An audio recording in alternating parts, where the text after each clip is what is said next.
Olá, tudo bem? Então, hoje nós temos uma reflexão maravilhosa que nos fala de nossas crianças. Como ser criança nos dias atuais? Olha que título fantástico! Então, é de Fabiano Santos, está na revista O Reformador, agosto de 2016, página 54. Vamos ver o que o Fabiano Santos tem a nos dizer em relação a esse assunto das nossas crianças, né? E ele começa assim. Recentemente veio-me um pensamento sobre a dificuldade que os pais devem estar encontrando atualmente para educar seus filhos no mundo de alta competitividade, onde a identidade pessoal se perdeu sob a máscara de um login ou de uma senha.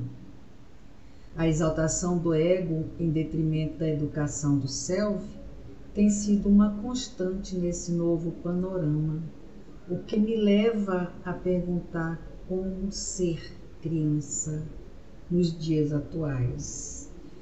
Na verdade, esse primeiro parágrafo já se coloca num momento em que realmente eu já me preocupo com isso em relação aos meus netos, né? Essas crianças, eles já não correm mais nas ruas, eles já não brincam de casinha, eles não puxam mais carrinho, né? É cada um com o celular na mão. E tem uma velocidade gigantesca no dedo, de passar o dedo, de olhar, de assistir o que eles querem. E às vezes a gente não sabe nem o que eles estão olhando. Muitos pais fazem isso, né? Entregam o celular para o filho não incomodar, não atrapalhar o que ele está fazendo. Né? E isso é preocupante realmente. Né?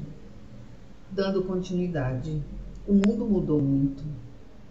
Cada vez mais as crianças ficam sozinhas quando seus pais correm através de trabalho. Correm atrás de trabalho, de dinheiro, do pão de cada dia, tudo sempre muito difícil de conseguir. José Martins Filho, no livro A Criança Terceirizada. Expressão triste, né? A criança terceirizada. Os alertas trazidos por Kardec no livro A Gênesis precisam ser analisadas. A geração futura, desembaraçada das escórias do velho mundo e formada de elementos mais depurados, se achará possuída de ideias e de sentimentos muito diversos dos da geração presente, que se vai a passo de gigante. Os nossos filhos ainda brincavam na rua, jogavam bola com os amiguinhos, brincavam de ping-pong, né, bola de gude. As meninas brincavam de boneca, brincavam de roda. Ainda vi meus netos fazerem isso. Meus filhos, meus netos, só o primeiro que ainda vi fazer isso. Os dois primeiros. Mas agora, infelizmente, eles não sabem nem o que é isso. Né? É o celular, é o tablet, é a televisão. Logicamente que o mundo evoluiu bastante com esses eletrônicos, né? Ajudou muito na comunicação, ajudou muito no nosso trabalho, mas não nos ajudou com nossos netos, né? Com os filhos atuais.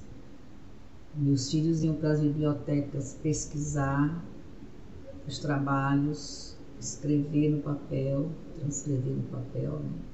Hoje as crianças abrem o computador, buscam a informação, imprime e leva para a professora. E aí quando chega no vestibular, quando se forma, logicamente que toda regra tem as suas exceções, mas a sua maioria não sabe de nada. Continuando.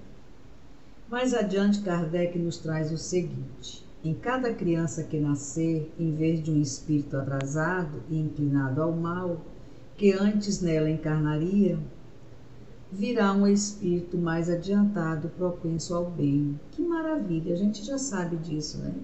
Os espíritos que estão vindo aí, as crianças são hiperinteligentes,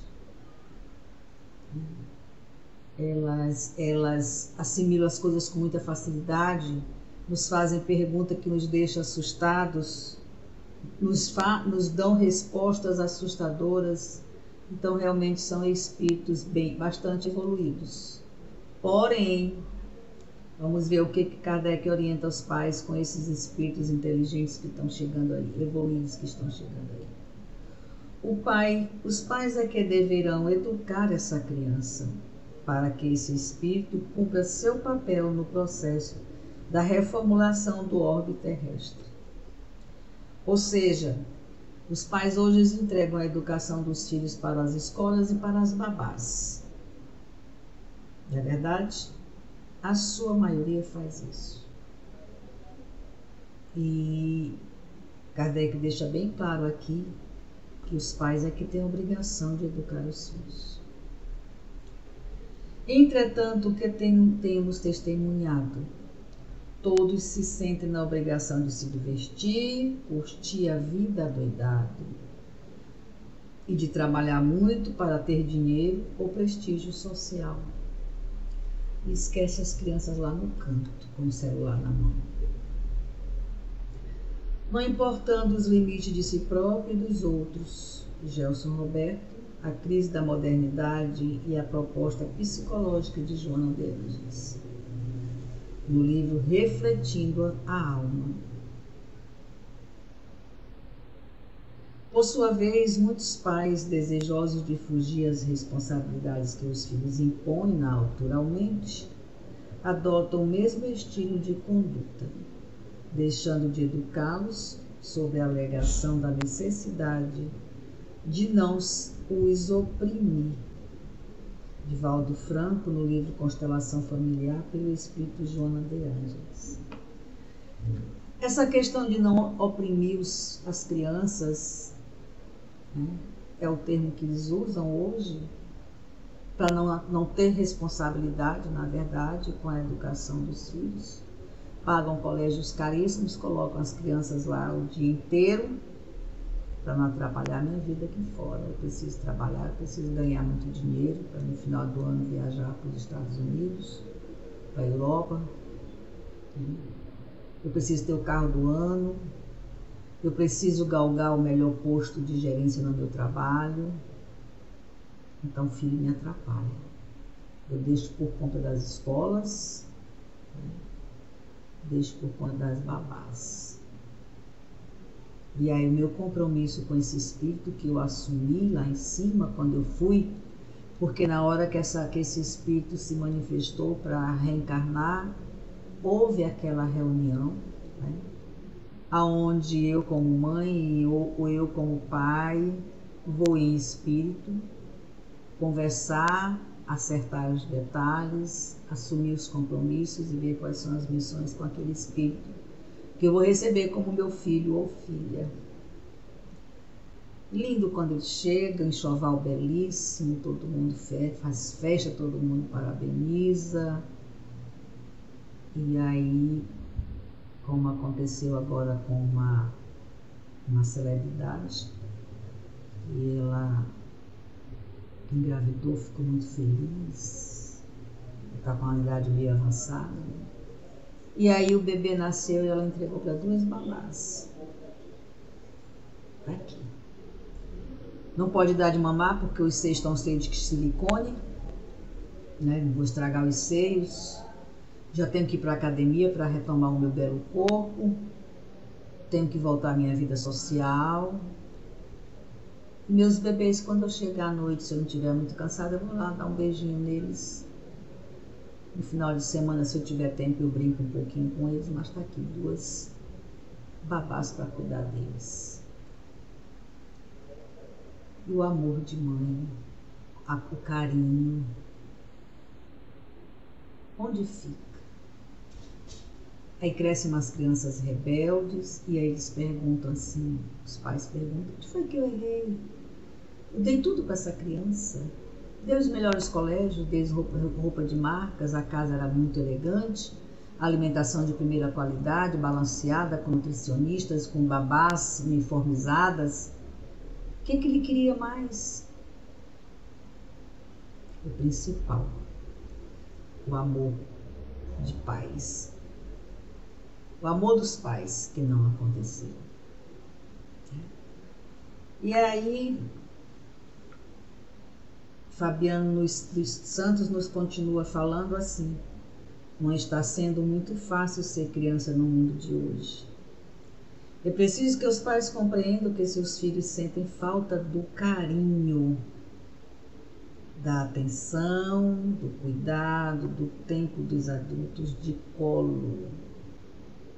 Nem todos querem falar inglês, nem todos querem condições de tirar 10 em todas as provas, nem todos têm condição de tirar 10 em todas as provas. Diante do exposto fica a pergunta: estamos todos preparados para a paternidade? É um texto curto, mas muito importante, muito forte, muito salutar para o nosso momento, né? Nós precisamos reviver o passado da infância dessas crianças, né? Como era o passado. Que eles machucavam o pé e a gente corria e soprava. Tinha aquela história de botar o metiolate, sopra, né? Não era nem o metiolate, eu queria soprar aquele que a mãe soprasse para ter o carinho da mãe ali perto. E aí a mãe botava no colo, acalentava, contava uma história, dizia: sarou, sarou, deixa eu soprar aqui rapidinho que vai sarar. E beijava. Hoje não existe mais isso. Porém, toda regra tem suas exceções. Ainda existem mães maravilhosas, pais maravilhosos, mas infelizmente a sua maioria são ausentes de tudo. Eu tenho uma filha, a minha filha caçula, que eu digo para ela que eu fui uma boa mãe, mas eu não chego nem aos pés dela. Até me preocupo quando essas crianças estiverem adultas, irão reconhecer essa abdicação, esse amor que a minha filha dá para eles. Ela vive em função dos filhos, independente da idade. Então hoje o mundo dela gira em torno dos filhos. Eu me pergunto, quando esses meninos crescerem, como será? Qual será o foco que ela vai ter na vida, né? Porque o foco dela hoje são os filhos. Tomara que meus netos a olhem com o mesmo amor que elas os olham hoje. Porque quando a gente se dedica aos filhos, né? E que quando a gente chega à velhice, que os filhos não têm tempo pra gente, nos exclui, a maioria exclui os pais da vida, porque os pais também atrapalham, né? Os pais atrapalham, os idosos atrapalham. Então, nós às vezes somos escolhidos da vida dos nossos filhos. A maioria das vezes os nossos filhos nunca têm tempo pra gente. E aí a gente se pergunta: os pais que se dedicaram a esses filhos sofrem. E os pais que não se dedicaram aos filhos na infância dos filhos, quando os filhos crescem, o que será que eles pensam? Se nós que nos dedicamos, que a minha geração, apesar de ter trabalhado, mas tinha aquele compromisso com os filhos, né, de ver dever de casa, de soprar o ferimento, de botar a compressa para passar a febre, de ir aos jogos dos filhos, de ir à escola, matricular os filhos. Hoje eles fazem tudo pela internet. Tem pai que não sabe nem onde é a escola do filho. Deixa na porta, nem entra, não sabe nem como é lá dentro. Chega, entrega na porta, apanha de volta, e assim acontece, né? Então, nós que nos dedicamos aos nossos filhos, às vezes nós temos filhos que não se importam com a gente, nos exclui literalmente da vida deles. Outros acham que bom dia, mãe, boa tarde, mãe, de vez em quando, pelo celular já é o suficiente, né? Isso acontece muito, infelizmente. Eu imagino os pais que não se importam com os filhos. Como será esses filhos quando os pais estiverem idosos e esses filhos estiverem adultos? Se nós que nos dedicamos, na maioria das vezes, estamos esquecidos, imagina quem não se importou com seus filhos. Então é um assunto muito melindroso, e se a gente fosse conversar sobre esse assunto, o tempo passaria, a gente nem percebia. Mas Fabiano Santos nos deixa claro aqui no final dessa reflexão: estamos todos preparados para a paternidade? Nos perguntemos. Reavaliemos a nossa conduta diante dos nossos filhos. Vamos parar um pouco, vamos ver o que nós estamos fazendo, o que nós estamos plantando para o nosso futuro. Não é? Porque os filhos podem dizer assim: você não se importou comigo, por que eu vou me importar com você? Eles podem dizer isso. E aí a gente já está aposentado, não tem mais aquela correria para ir atrás de uma gerência, de uma chefia, né? A gente já está bem caseiro, e aí é onde a gente sente a falta imensurável do aconchego de um filho. Então vamos refazer essa nossa ideia de como criar os nossos filhos, para que no futuro não estejamos todos abandonados no asilo ou num apartamento qualquer da vida. Porque o que os filhos fazem com a gente perdoa. Mas o que nós não fazemos, o que nós fazemos com os nossos filhos, eles não perdoam, jamais. E quem não recebe carinho, quem não recebe atenção, que não foi criado com amor, não sabe dar amor. Alguns que foram criados com carinho, atenção e amor, não sabem dar, imagina quem nunca teve. Não é? Então vamos repensar. Vamos repensar que ainda há tempo, nunca é tarde. Foi muito interessante essa nossa conversa de hoje. Eu espero que nós repensemos a criação dos nossos filhos. E mais uma vez quero agradecer a companhia, a audiência. Não esqueçam de dar um like lá no YouTube, na nossa reflexão, para que o YouTube entenda que nós somos bem recebidos em suas casas. Que Nossa Senhora cubra todos com seu manto sagrado. E até a próxima. Wanda Barros, para divulgar.net.